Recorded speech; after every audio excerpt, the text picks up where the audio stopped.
إن الحمد لله نحمده ونستعينه ونستهديه ونعوذ بالله من شرور أنفسنا ومن سيئات أعمالنا. من يهده الله فلا مضل له ومن يضلل فلا هادي له. أشهد أن لا إله إلا الله وحده لا شريك له. أشهد أن محمدًا عبده ورسوله. اللهم صل على محمد وعلى آل محمد كما صليت على إبراهيم وعلى آل إبراهيم إنك حميد مجيد. اللهم بارك على محمد وعلى آل محمد كما باركت على إبراهيم وعلى آل إبراهيم إنك حميد مجيد. يا أيها الذين آمنوا اتقوا الله حق تقاته ولا تموتن إلا وأنتم مسلمون. يا أيها الذين آمنوا اتقوا الله وقولوا قولا سديدا يصلح لكم أعمالكم ويغفر لكم ذنوبكم ومن يطع الله ورسوله فقد فاز فوزا عظيما. من يطع الله ورسوله فقد رشد واهتدى ومن يعص الله ورسوله فقد ضل وغوى. سبحانك لا علم لنا إلا ما علمتنا إنك أنت العليم الحكيم. اللهم علمنا ما ينفعنا وانفعنا بما علمتنا وزدنا علما. رب اشرح لي صدري ويسر لي أمري واحلل عقدة من لساني يفقه قولي.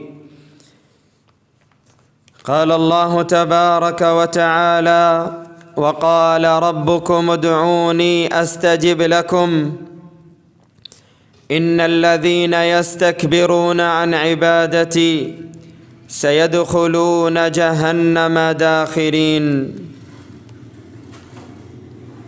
ہر قسم کی حمد و ثنا اللہ رب العالمین احکم الحاکمین وحدہ لا شریک کے لیے لائق اور زیبا ہیں۔ درود و سلام ہوں ہمارے پیارے نبی محمد الرسول اللہ صلی اللہ علیہ وسلم کی ذات گرامی پر۔ حمد و ثنا اور درود و سلام کے بعد قرآن مجید کی جو آیت مبارکہ آپ کے سامنے تلاوت کی ہے، اللہ تعالیٰ اس میں ارشاد فرماتا ہے: وَقَالَ رَبُّكُمُ ادْعُونِي أَسْتَجِبْ لَكُمْ إِنَّ الَّذِينَ يَسْتَكْبِرُونَ عَنْ عِبَادَتِي سَيَدْخُلُونَ جَهَنَّمَ دَاخِرِينَ۔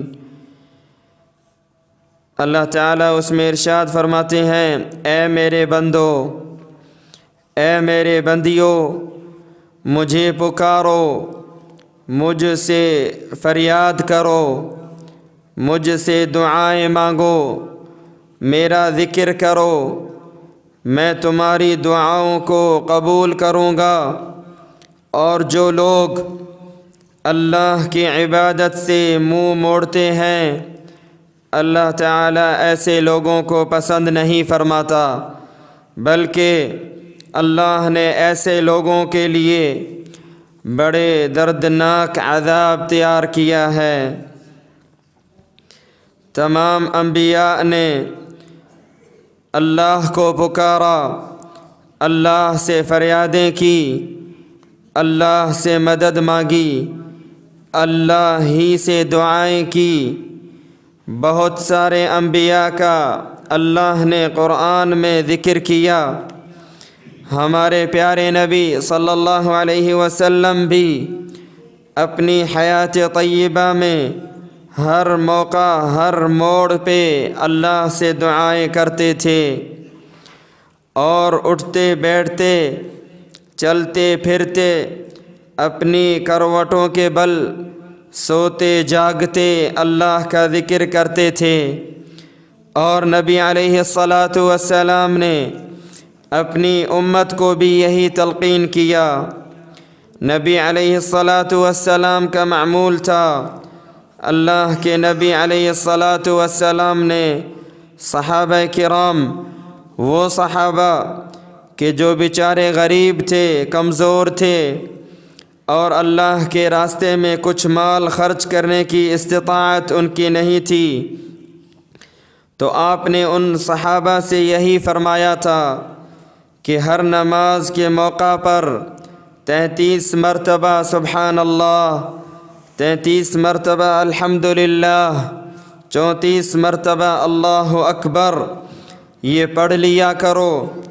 اللہ تعالیٰ تمہیں وہ اجر عطا فرمائے گا جو اجر اللہ مال و دولت والوں کو، صاحب ثروت کو، اللہ کے راستے میں خرچ کرنے والوں کو مقام اور اجر عطا فرماتا ہے۔ کئی موقع پر پیغمبر علیہ الصلاۃ والسلام نے سبحان اللہ، الحمدللہ، اللہ اکبر، ان میں سے ہر ایک کلمے کی الگ الگ فضیلت بیان کی ہے۔